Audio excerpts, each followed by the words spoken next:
नमस्कार,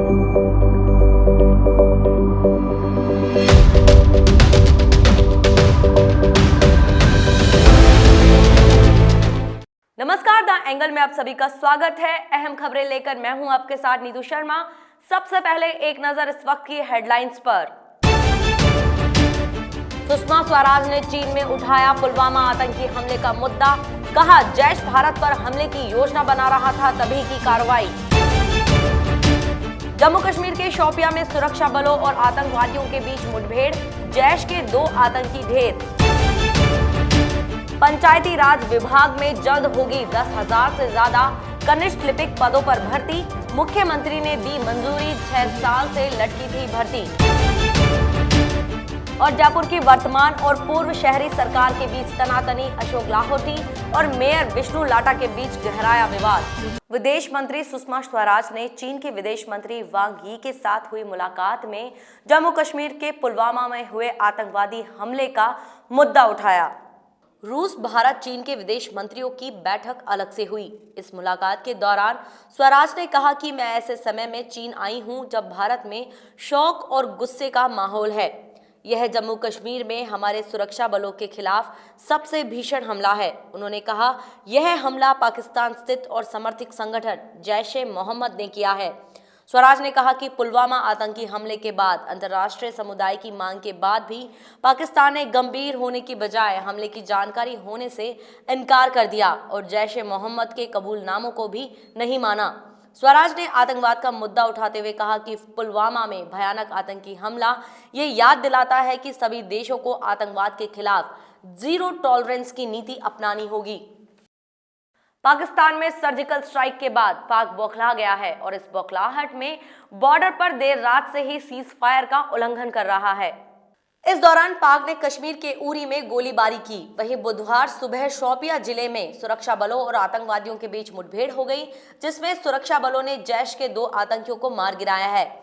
बता दें कि भारत की ओर से पीओके में की गई एयर स्ट्राइक के बाद सीमा पर पाक सेना द्वारा लगातार फायरिंग की जा रही है। कश्मीर आईजी एसपी पानी ने बताया कि मुठभेड़ के दौरान शोपियां में 2 जैश के आतंकियों को मार गिराया गया है। विज्ञान भवन में आयोजित युवा संसद कार्यक्रम में प्रधानमंत्री नरेंद्र मोदी ने कहा कि युवाओं को अपने साथ जोड़ने की हमेशा से मेरी कोशिश रही है और युवा संसद इसी का हिस्सा है।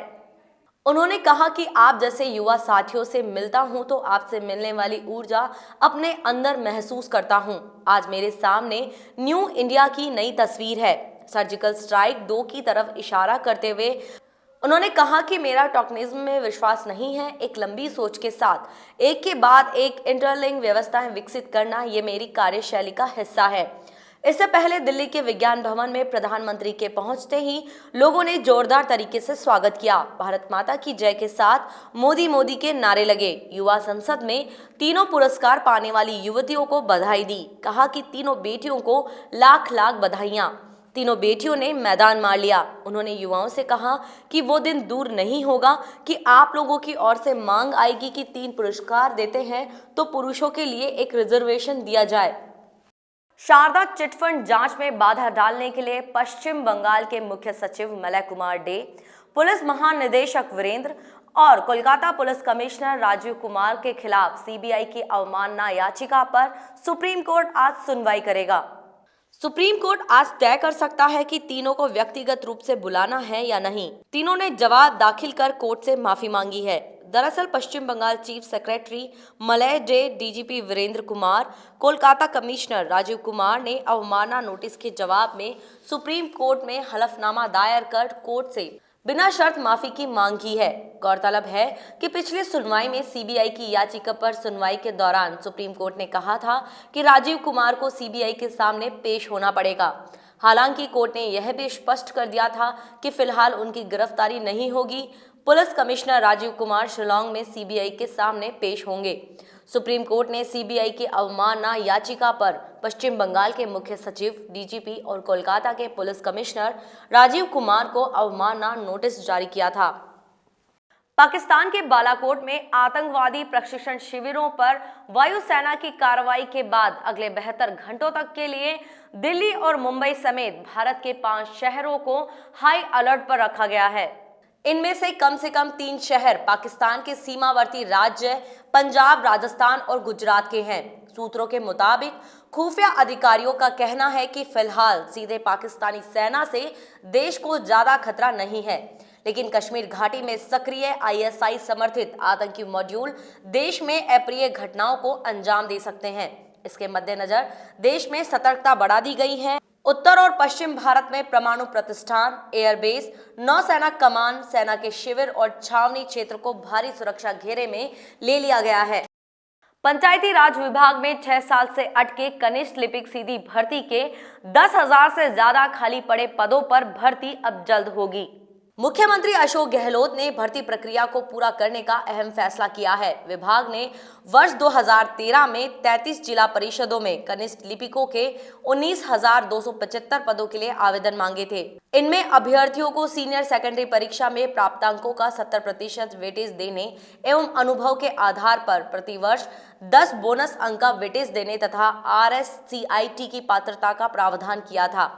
चयन के बाद वर्ष 2013 में ही 7,755 अभ्यर्थियों ने कार्य ग्रहण कर लिया था। इसी बीच हाईकोर्ट ने 15 जुलाई 2013 को भर्ती प्रक्रिया पर रोक लगा दी। बेंच ने 25 सितंबर 2013 के अपने निर्णय में सेवा अनुभव के बोनस अंकों की अधिकतम सीमा 15 अंक निर्धारित कर दी। इसके खिलाफ सरकार ने सुप्रीम कोर्ट में SLP दायर की। सुप्रीम कोर्ट ने 29 नवंबर 2016 को राज्य सरकार के निर्णय को सही बताया। इसके बाद पूर्ववर्ती सरकार ने 1,126 को ही नियुक्ति दी। अब रिक्त 10,029 पदों पर भर्ती कराई जाएगी। किसान सहायता योजना में राज्य सरकार की ओर से आवेदन नहीं भेजे जाने के पीएम मोदी के आरोपों को मुख्यमंत्री अशोक गहलोत ने खारिज किया है। मुख्यमंत्री गहलोत ने कहा कि पीएम मोदी झूठ बोल रहे हैं। प्रधानमंत्री किसान सम्मान निधि योजना में अब तक 9,74,000 पात्र किसान परिवारों का पंजीयन हो चुका है। इनमें से 1,27,000 किसानों का विवरण वेरीफाई कर पीएम पोर्टल पर अपलोड हो चुका। आज तक भारत सरकार के वेब पोर्टल पर 34,957 किसान फर्स्ट लेवल वैलिडेट नंबर की श्रेणी में प्रदर्शित हो रहे हैं। उन्होंने कहा कि राज्य सरकार 15 मार्च तक प्रदेश के लगभग 52 लाख लघु एवं सीमांत किसानों के आवेदन ले लेगी। गहलोत ने यमुना के पानी को पिछली भाजपा सरकार द्वारा चूरू तक लाने की बात को झूठा बताया और कहा कि यमुना जल बंटवारे के समझौते के अनुसार राज्य के हिस्से का पानी जो चूरू एवं झुंझुनू जिलों को मिलना चाहिए था, वह आज तक नहीं मिला है। आज क्रांतिकारी चंद्रशेखर आजाद की पुण्यतिथि है और इस मौके पर राजस्थान के मुख्यमंत्री अशोक गहलोत ने ट्वीट कर उन्हें भावभीनी श्रद्धांजलि दी। मुख्यमंत्री अशोक गहलोत ने कहा कि आज की पीढ़ी को महान क्रांतिकारी चंद्रशेखर आजाद के साहस, त्याग और उनके आजादी के लिए दिखाए मार्ग पर चलना चाहिए। चुनाव में एन वक्त पर पाला बदलकर मेयर बने विष्णु लाटा का भाजपा को झटका देने का सिलसिला जारी है।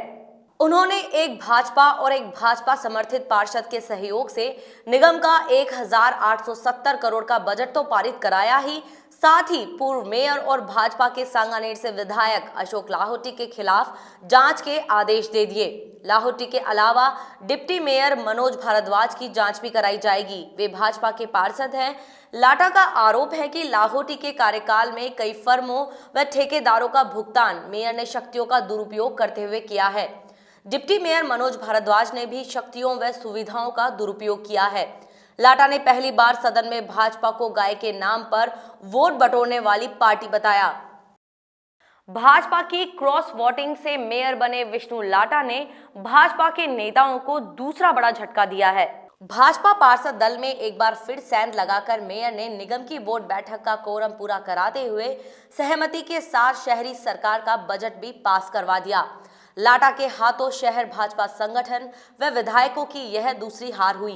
बजट पास करवाने में एक भाजपा पार्षद और एक भाजपा समर्थित पार्षद व कांग्रेस के 6 विधायकों का अहम रोल रहा। बोर्ड से पारित हुए वर्ष 2019-20 का 1,870 करोड़ रुपए का बजट अब 28 फरवरी से पहले मंजूरी के लिए राज्य सरकार को भेजा जाएगा। उधर भाजपा पार्षद रामनिवास जोनवाल ने पार्टी की सदस्यता से इस्तीफा दे दिया है। शहरी सरकार के 5वें बोर्ड में एक नया इतिहास बना।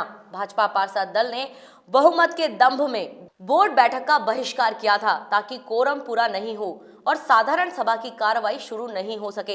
लेकिन भाजपा नेता यहां भी लाटा के आगे मात खा गए। कांग्रेस नेता प्रताप सिंह खाचरियावास के साथ बनी रणनीति के बाद कांग्रेस के सभी 6 विधायक लाटा के पक्ष में आ खड़े हुए। कई सालों बाद कांग्रेस के महेश जोशी, लालचंद कटारिया, अमीन कागजी, गंगा देवी व रफीक खान भी बोर्ड की बैठक में हिस्सा लेने पहुंचे।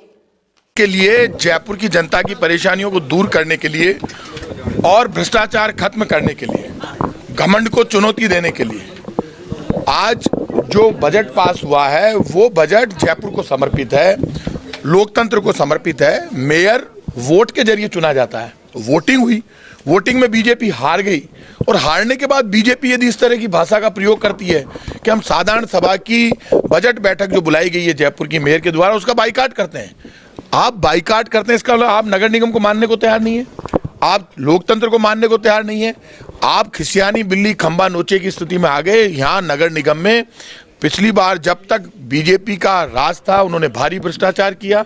उस भ्रष्टाचार की जांच कराने के लिए हमने कहा है, क्योंकि गायों की मौत के लिए हिंगोनिया गौशाला में जो गायों की मौत हुई, चारे के लिए इन्होंने बजट जारी नहीं किया, उस सब के लिए बीजेपी का बोर्ड जिम्मेदार था, बीजेपी के मेयर जिम्मेदार थे। 3-4 महीने लेट पेमेंट चल रहा है, मैंने स्टेटमेंट दिया है। अक्टूबर में पेमेंट नहीं हुआ, नवंबर में पेमेंट नहीं हुआ, दिसंबर में पेमेंट नहीं हुआ, जब तक तत्कालीन महापौर लाहौटी साहब थे। तत्कालीन जो कार्यवाहक महापौर उन्होंने जाके पेमेंट किया है, जबकि कई सेंसिटिव मामले ऐसे हैं कि उसको प्रायोरिटी से लेना चाहिए था। जहाँ गायों का मामला है, अगर गायों को चारा नहीं मिलेगा या व्यक्ति को खाना नहीं मिलेगा तो वो कैसे कितने दिन तक जीवित रह सकता है, इस बात को देखना चाहिए था। तो उन्होंने देखा नहीं। इसी दौरान मेरी उनकी कॉन्फ्रेंस कराई थी, मैं बीमार था हॉस्पिटल में, तो उन्होंने कहा साहब आचार संहिता थी और आचार संहिता भुगतान, उन्होंने जो 83 करोड़ रुपए के भुगतान किए इसी ड्यूरेशन, मैंने आपको वो दिया है। मैंने उस दिन भी कहा था कि मैं आप लोगों को पेश कर दूंगा, वो मैंने कर दिए।